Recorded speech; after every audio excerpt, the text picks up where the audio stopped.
Good morning and welcome to Coffee Mornings with Tomas George. So today's question, I'm going to answer that people ask me quite a lot, is how do you write a song? It's a huge question, but I'm going to try and answer it the best I can in the next few minutes. Of course, there's loads of different ways you can write a song. This is just my method. If you have a different way, a different technique, please put it in the comment below, I'd love to hear. But the main way I write a song is just through chord progressions. So I just put a bunch of chords together and then write from there. Simple as that, really.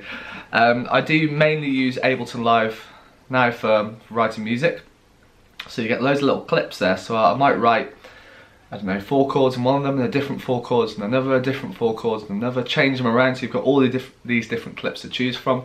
Then I'll add different elements, different bass lines. I can choose these clips, different melodies, different pads, different weird effects, sounds, and then I'll go through and just listen to the clips again and pick the ones I like, and then adapt the different clips so they fit with the other ones. So for example, if one of them's in the key of, I don't know, C minor, really the other clip should kind of be in C minor to make it fit. It doesn't necessarily always have to fit like that, but that's kind of the normal way I do it, just through putting tons of different clips together in Ableton Live and going through and picking and choosing the ones I like. I normally delete at least 90% of it.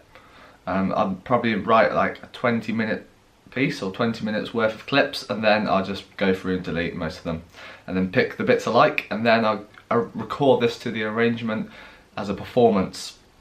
So I normally trigger these clips, I'll hook it all up to either an APC 42 or a push 2, and I'll go through and I'll trigger the filters, move the stuff around, get a bit more of a feel from it, and then I'll arrange it in the arrangement. That's kind of the way I do it. Other ways I have done is I write a melody and then I write a song around the melody, so different chords, different pads, different ways of writing the melody. So you might flip it upside down, you might invert it.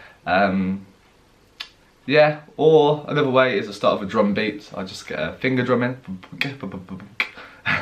whatever drum beat, think of a beat in my head, work out the beat, then write the bass line around that, either on a bass or on a keyboard, and then build from that. So it's normally building from one idea, that's how I do it, and then just continue, just build.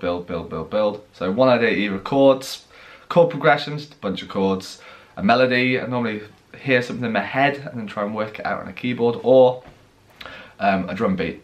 I do have a push 2 as well, which I do recommend getting if you're an Ableton Live user. So push 2 is basically a console which allows you to write music, but not in a regular way, because it's a load of buttons really, and I don't really know the patterns on there, which is good because it just allows me to kind of mess around and get ideas from that. Because on the keyboard, I grew up playing the piano, so I know like what chords are, I know how the notes go together, which is very useful, but it limits you sometimes because I know what the shapes are, I know what the chords are, so my brain forms patterns.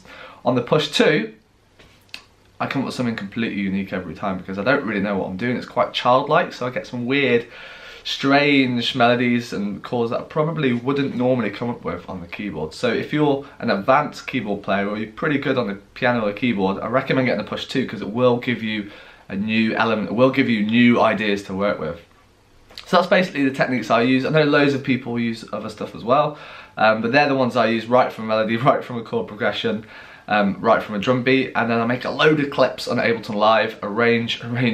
I spend so much time arranging, and yeah, that's basically it. The other thing I've been doing is looking at something called oblique strategies. So this is the technique pioneered by Brian Eno.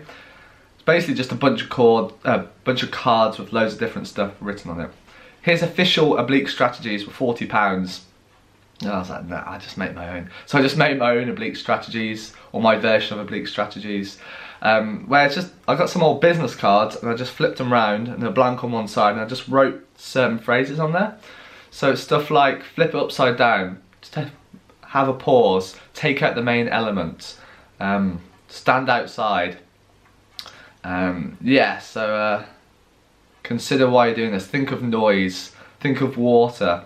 So there's different phrases like that I came up with. Some of them are similar to Brian Eno's ones, also made my own. Just so if I'm struggling, I'm like, oh man, what do I put?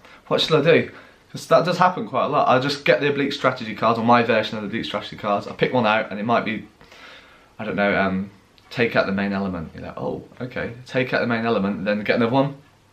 Be like water, and you try and imagine water and visualise what you're doing. So that's another thing that can help you if you're struggling or you get in a bit of a writer's block. Like, oh, what's next? These oblique strategies will just flip your music on its head and you come up with something new. But yeah, that's kind of the techniques I use. There's loads of different other ways you can use. I know a lot of people use visual scores, so they kind of write out by hand what they want to happen, or they visualise something. They might imagine, you know, a spaceship, and they try and imagine some kind of spacey music. I have experimented with that in my last album. It's based on space, but it really depends. Visualization can be useful for some people.